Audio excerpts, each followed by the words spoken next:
Triple header. Gordon was resting in the siding. It was a hot day and the express had been heavy. "I get so out of breath," he complained, "but nobody cares. They just say I'll be all right after a rest." "Get the Fat Controller to give you tanks and a bunker," suggested Thomas cheekily. "You'll feel a new engine. We tank engines never get out of breath, you know."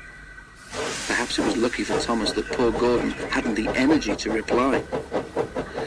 The men worked hard on Gordon, but they couldn't make him better.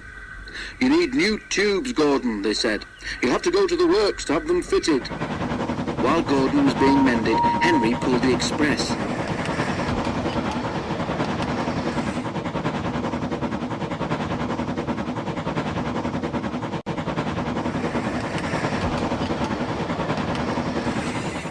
But one morning, just before Gordon was due back, Henry was ill too. "We've no spare engine except Thomas," the inspector told the Fat Controller, "but he can't pull the train on his own." "Could Percy help?" asked the Fat Controller. The inspector shook his head. "The two of them with Duck might manage," he suggested. "It's only as far as the works. They're sure to have a spare engine there." So the three tank engines were coupled together, Thomas nearest the train, Duck in the middle, and Percy at the front. Then, slowly, they started. Come on, fussed Percy importantly. We're doing it, puffed Duck. Pull harder, grumbled Thomas to the others. The heavy train drew out of the platform. The engines couldn't go as fast as Gordon, but the passengers didn't mind. They knew that Percy, Thomas and Duck were doing their best. Expresses are not like branch line trains. They don't stop at all the stations, and the engines don't have a chance to get their breath back. Soon the three began to feel tired.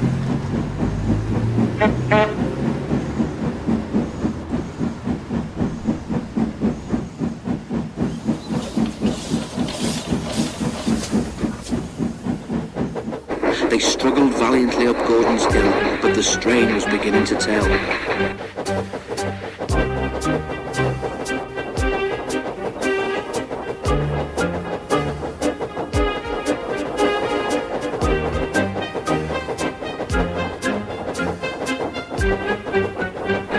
"I'm glad we didn't stick there," thought Thomas. "Gordon would never have let us hear the last of it." But the hill proved too much for Percy. His driver blew his whistle and stopped the train. "We can't take you off, Percy," said Thomas's driver. "Do the best you can to keep your brakes off. It's not far now." This made things harder for the other two, but they struggled gamely on, twin columns of steam shooting high into the air. We're nearly there, puffed Thomas and Duck together as they summoned a last brave effort. Poor Percy had no steam left to say anything. They were just passing the works when Duck found he could go no further. Thomas could not pull the heavy train on his own, and the cavalcade came to a standstill a few yards short of the station platform. And there, standing watching from the works siding, stood Gordon. The Fat Controller, who'd been on the train, told the three engines he was proud of them. "You did very well to get so far," he said, "and now you deserve a rest." Duck, Percy and Thomas were uncoupled, and a new engine took their place. As the tank engines moved wearily away, Gordon looked at Thomas and smiled. Then he took 3 deep breaths and winked.